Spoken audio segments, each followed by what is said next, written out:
Swali la tatu la kujiuliza ni huo utajiri unataka upate lini?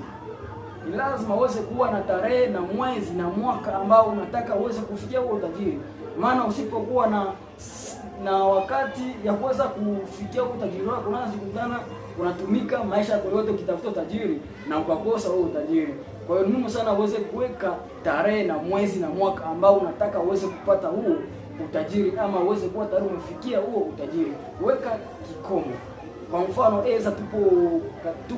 tupo mwaka 2025, unasema mwaka 2050, yani 2050, nataka niweze kuwa mtu fulani, nataka niweze kuwa na utajiri kiasi fulani. Itaweza kusaidia kuweza kukupatia shauku ama kupatia hamasa kuweza kuendelea utajiri, ukijua unataka ifike mwaka na siku na mwezi na upata huo utajiri wako, na utaweza kuwa mtu ambaye unatumika kiukweli kweli.